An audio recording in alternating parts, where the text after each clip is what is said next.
Welcome back to Freedom Through Fitness, the podcast that's here to shift the way you think about movement. Around here, we believe fitness isn't about punishment. It's not just about aesthetics. It's about what feeling fit lets you do, not just physically, but mentally, emotionally, and even socially. From running around with your kids without gasping for breath, to feeling confident enough to step into any room and back yourself, to rebuilding trust in your body after years of frustration or injury. This is your place to explore what it really means to reclaim your strength, your confidence, and your freedom through fitness.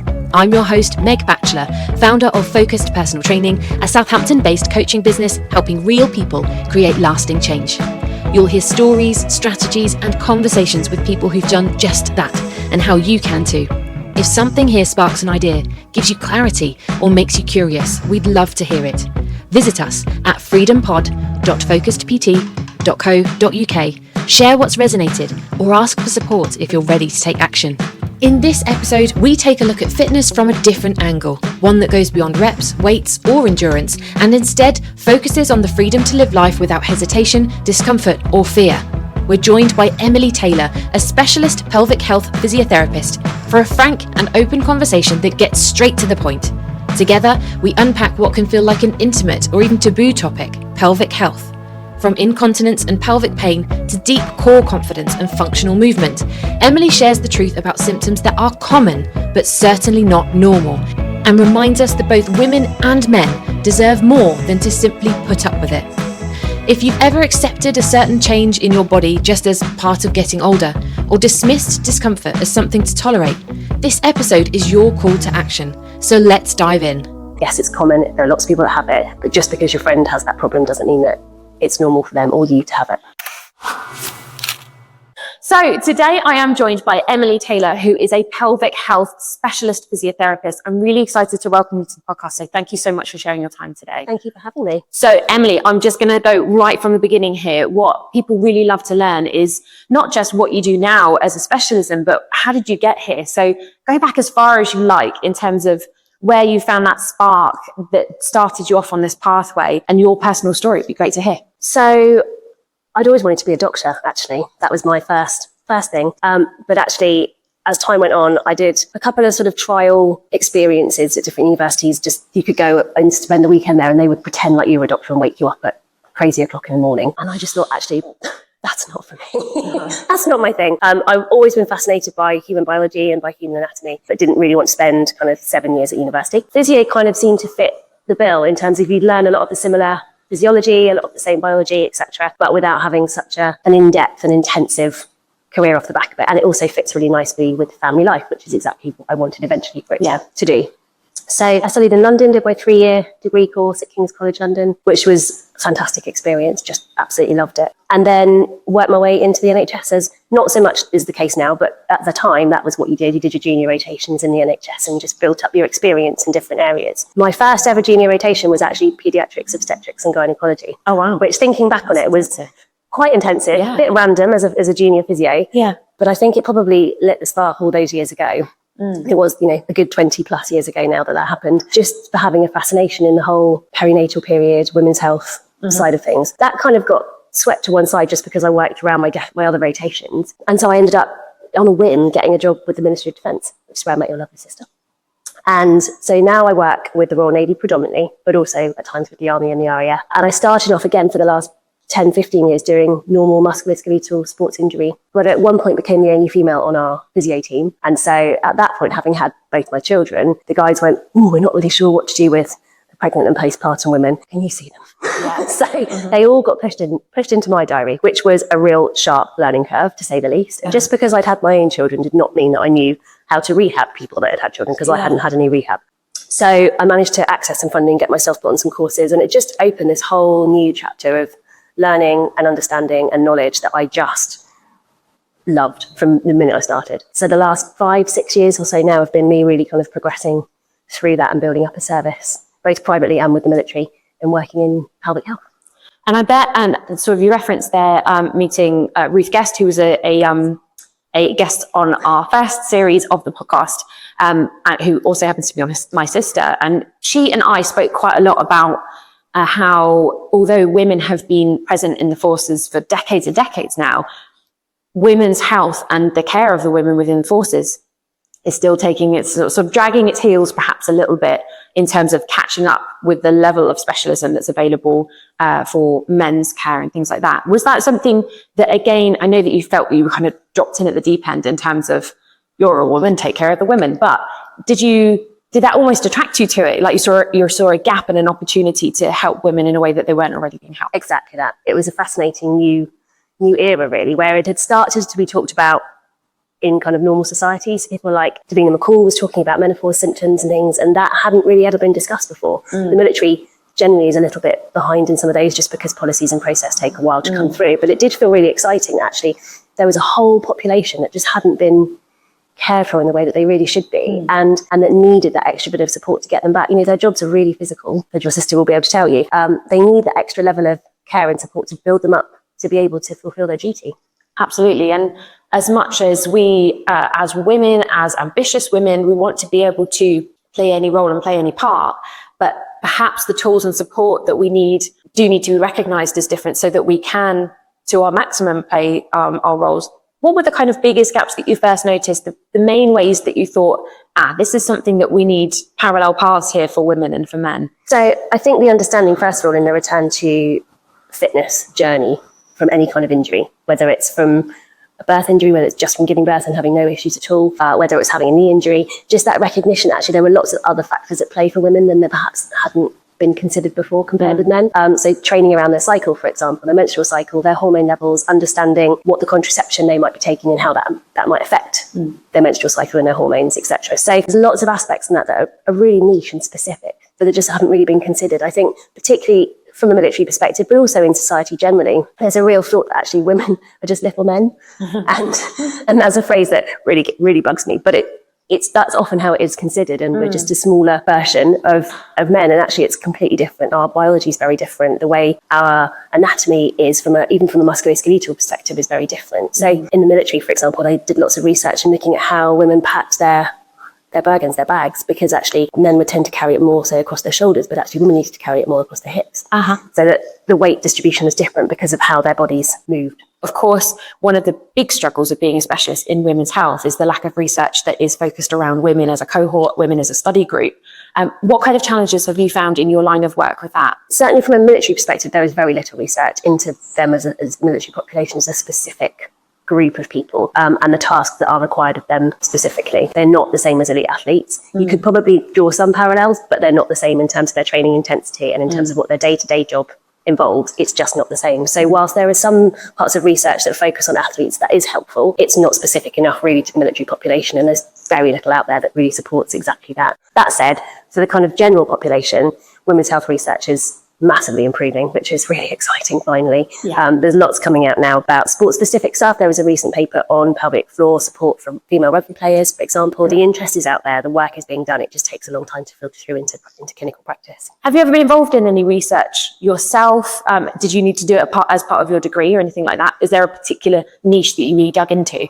So I didn't need to do it as part of my degree. I feel quite fortunate I didn't have to do a dissertation, which I'm really relieved about because I see a lot of people stressing about them. So I've not really been involved specifically in research myself, but I have recently just completed a postgrad certificate in women's health physio, so I've had to read a lot of research to do that. There is a lot more finally being done about it, but I think it's being digested and initiated really quickly. And actually, because we haven't necessarily got the longevity of those studies, we see something that works in the short term, but we don't really necessarily know what effect that has longer term. I think there's more research that needs to be done. Is there any other changes that need to be brought in later on down the line as well? In terms of what your work is then, what are the patients and what are the issues that people will typically come to you with? What's your sort of day-to-day? Most common things I treat are incontinence, both bowel and bladder, constipation, really common one, pelvic organ prolapse, so that kind of weightiness, feeling like there's something that's quite heavy down into the pelvis, and pelvic pain, I would say, are probably the most common issues. Obviously, I see women pre and postnatally for general checkups if they've got any kind of general aches and pains that go alongside with that. But I also treat men, not so much in the military yet. Interestingly, that's a part that's coming later than women's health, which is quite interesting. It's a bit role reversal there. But privately, I treat men's health. Incontinence issues, constipation, pelvic pain tend to be the real key issues that I see most commonly with that population. Is day-to-day life starting to feel harder than it should? Do you find yourself out of breath chasing your kids or even grandkids? If you feel like every day has a new ache and pain that didn't used to be there, or you're just feeling like your strength and your confidence isn't what it was, you can turn this around. Help is out there, and you wouldn't believe the difference it can make. At Focused Personal Training, we help people rebuild strength and resilience from the inside out, no matter where they're starting from. It's not about smashing yourself in the gym, it's about reclaiming the energy, mobility, and self-belief to live the life you want. If you're ready to take the first step, reach out to us at freedompod.focusedpt.co.uk. Your freedom starts with that first conversation. I'm making assumptions, but I wouldn't be surprised if perhaps men are more resistant to come forwards with these issues than women. I think it's almost expected of women to have pelvic floor issues. So how do you overcome that? How do you draw people to you that almost don't even want to admit that they need you in the first place? That is the challenge. And interestingly, I think a lot of it comes from having these conversations and actually just getting the word out there. The momentum is building, particularly for women's health. There is more conversation out there. There are more celebrities, people on social media who are talking about it, which is really helpful. And so women are becoming more aware of perhaps, and my favourite phrase is common, not normal, really. So there are lots of symptoms that are really common during perimenopause, antenatally, postnatally. There's a whole spectrum of kind of phases through a woman's life where lots of changes will happen, and there are really common symptoms that are associated with those changes, but it doesn't mean that they're necessarily normal. They happen a lot, but they don't have to stay there, and we can do lots about it to help sort it out. And that's really my key message, is that yes, it's common, there are lots of people that have it, but just because your friend has that problem doesn't mean that it's normal for them or you to have it. So what would you say are your top things that you put under that bracket of common, not normal? First thing I would say is incontinence or urinary leakage. Really, really common. Can be common antenatally, can be common postnatally, and particularly becomes an issue during that perimenopause and postmenopause stages as well. Mainly down, and I know that your sister Ruth talked a lot about this during hers, so I won't repeat too much, but mainly down to that reduction in estrogen levels, particularly from the perimenopause perspective, where things just have a little bit less support in that pelvic region. The pelvic floor muscles have to work that bit harder, and if they haven't got that strength behind them, then it means that we can end up with a little bit of urinary leakage, often like you said on the trampoline, or having to run for a bus, or lifting that heavier box, sneezing, coughing, etc. All of those occasions are oftentimes when you start to notice something, but often sweep it under the carpet because it's only happened once or twice. So it's common, lots of people worry about it. You see that picture on the outside of the ladies' toilets with the woman with their legs crossed.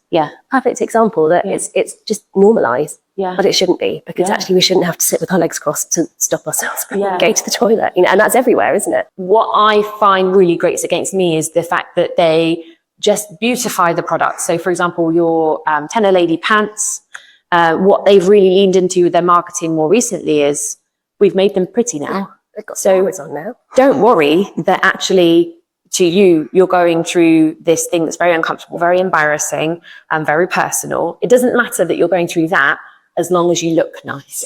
How do you find it when you you're almost working against that perception that this is all right, just put up with this because there's a product, instead of how about we try and fix the issue? This is where I tend to get on my soapbox, so I'm going to apologise in advance. But yeah, you're exactly right. So they've normalised what shouldn't be normal. And this goes back to my common versus normal situation. Yes, it's an issue, and yes, it needs to be dealt with. And you might need to wear those Tenor Lady flowery pants for a few months whilst we're working on getting things back to where they need to be, and whilst we're training those muscles to hold your bladder and support your bladder and your pelvic organs appropriately. That shouldn't be for the next 20 plus years. That should just be for a really short period. But never on those adverts do you see, but don't forget you can consult a pelvic health specialist or see your GP or talk to somebody about this. That's never documented. And that's what I would love to see, because actually it would at least support the journey. It's not just a be all and end all, this is the product you need and that's it. This can support you in achieving your goal to not wet yourself, to be able to run whatever it is you want to do. What you said earlier about how as people are perimenopausal, postmenopausal, it's not necessarily I'm pregnant and therefore my pelvic floor is under stress. It's that transition of hormones. Can you kind of talk me through that and how that occurs? Certainly. So a perfect example of the perimenopause is for a premenopausal, so somebody that's got a normal menstrual cycle, Their hormones are in this lovely, lovely simple graph where everything looks exactly how it should do, and you would recognize it as a normal menstrual cycle if you saw the graph. In perimenopause, it's basically a curly mess, and the hormones are going up, down, left, right constantly. There's no rhyme or reason often, not that it's obvious anyway, as to what's going on with your hormone levels at any given time. So your periods become irregular, which means it's really hard to know how you should be feeling, what symptoms you might have. But just before you do have a period, your estrogen level is at its lowest.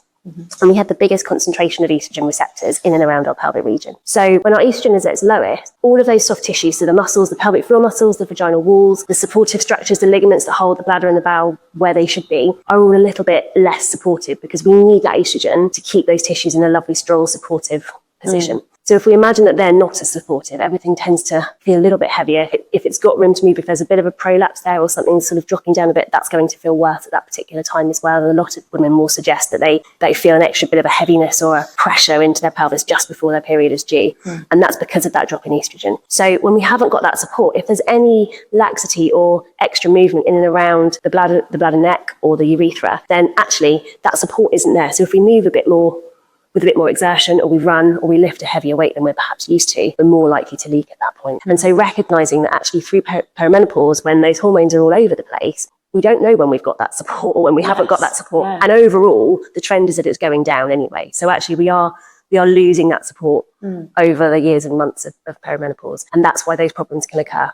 So what are the kinds of things that women can look out for? Like, that's actually a bit of a flag to say that this is happening, and B, that they can regularly try and put into their lifestyle to help their body through that stage? So first things they might notice are either that need to go to the toilet more regularly. On average, you should be aiming to go between 4 to 7 times a day to empty your bladder. If you're going a lot more than that, and I see some ladies who can go upwards of 20 times a day in a 24-hour period because it's really annoying. And it disturbs their sleep as well. So you've got that impact as well. The other thing is you might get an increase of urinary tract infections or sort of vaginal infections or thrush, that sort of thing, which again is just because where that estrogen level is reducing, we're losing that sort of natural barrier that protects those tissues. So we're more likely to get germs, unfortunately bacteria, into those areas towards the bladder, towards the vagina, which can cause those infections.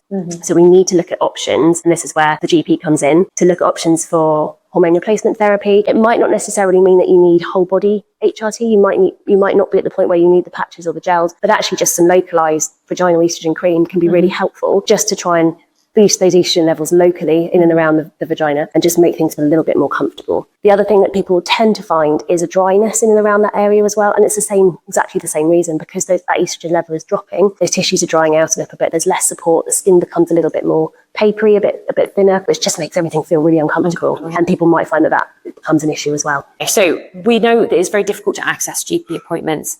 And even when you do access GP appointments, the gap in knowledge in women's health is still quite prevalent.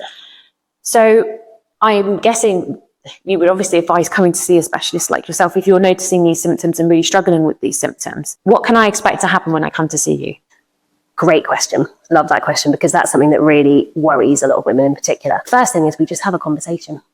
I just need to understand what symptoms you're experiencing, what you're struggling with, and how it's impacting you. Because actually, somebody might want to be able to come to the gym and do their sport, do their exercise without any concerns. Somebody might just want to be able to get up from sitting and walk up a flight of stairs without worrying about needing to go to the toilet when they get to the top. So it's about finding what those limitations are for that individual, why it's affecting their quality of life, and what steps they feel they want to take and feel comfortable taking to improve it. A lot of people are like, ask the kids, the babies, they'll wreck your pelvic floor. All cards on the table. My only case of incontinence during lifting was actually before I had my children. Granted, powerlifting is very much an extreme. It is as much as you can lift for one repetition. Let's kind of look at it from that angle of those people who are really keen.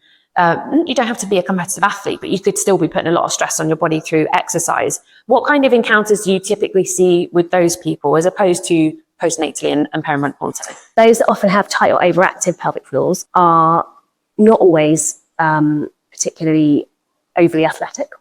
Sometimes they are, but they don't have to be. Musicians quite commonly have issues with a lot of diaphragm control. Control. And so a lot of my treatment works on actually just waking up the diaphragm, getting it moving, because often they're very stiff and stuck. Yeah.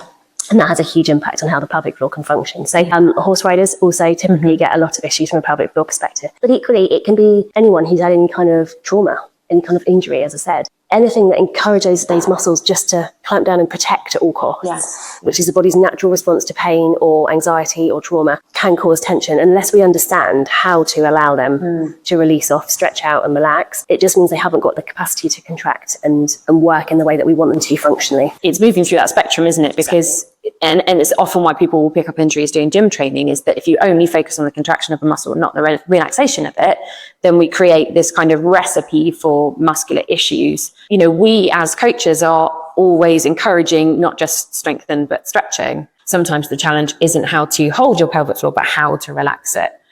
Is that something that you found quite a lot? Absolutely. And I do diaphragmatic breathing, breath work and relaxation, and just general kind of hip and pelvic stretches pretty much with every patient that I see for exactly that reason. Because you can have weak muscles, but you can also have tight and weak muscles. Just because they're tight and they're overactive doesn't actually mean they're strong, because they're kind of stuck, especially with the kind of pelvic bowl, if you like, is how I imagine the pelvic floor muscles to be. And there's nowhere for them to go. With a normal kind of bicep or arm muscle or whatever, you can see that lengthening and see that stretch, but the shape and the position of the pelvic floor muscles, there isn't really anywhere for them to pull against or work against to move. So actually just getting that general flexibility, as I say, in and around the hips and the pelvis is really, really important, just to allow everything to move as readily as it can do. And it's interesting what you said about the fact that actually your pelvic floor issue was before you had children, when you were far less likely to be aware of your pelvic floor. And that's what I really commonly see, is often, not always, but often younger people who are really fit and strong and who are going to the gym 5-6 days a week, which is brilliant, but they don't do the stretching, they don't do the other relaxation, they don't do any yoga, they don't do anything that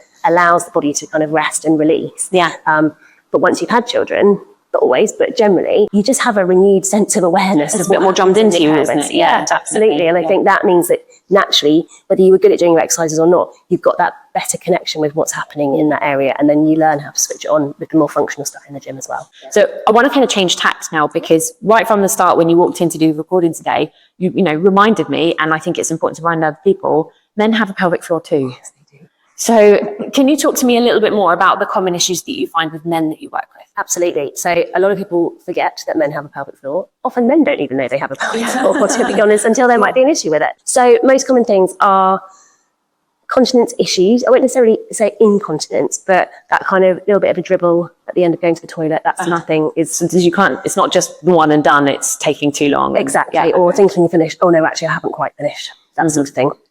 Constipation is a really key one. And I would say the other key issue that I see certainly is a lot of pelvic pain. Okay. Absolutely. How does that manifest? What kind of pain? Mainly pain around the back passage, so being unable to sit for long periods, things like that, cycling. So almost like a pressure? Like a pressure, sometimes a really sharp pain. Okay. It's hard to explain, and it's generally in the area sort of between the back passage or just in front of the back passage. So that bit of skin or that flesh that's just literally on that area that you really get contact with a chair. And that's literally where the most superficial pelvic floor muscles are. So if they are overactive, sensitized, uncomfortable, that's where you're going to feel it. And they don't like sitting down, they don't like cycling. Anything that involves any kind of pressure on that area can be really, really, really uncomfortable. And I see an awful lot of that, which is really interesting. Think you're too old to start something new, too busy, or maybe just too intimidated to even walk into a gym? You're not alone, and you're not wrong for feeling that way. But the truth is, you can build strength and confidence without flipping your life upside down, even if you've never been a gym person. At Focused Personal Training, we'll meet you where you're at. Real life solutions, real people, personalised support, and no egos. Let's start a conversation about what's actually possible for you. Head to freedompod.focusedpt.co.uk and let us know what's holding you back. We're here to guide you to the solution and a sense of freedom through your own fitness. If you can just take me through the steps that a male patient will often need to go through to get back to well.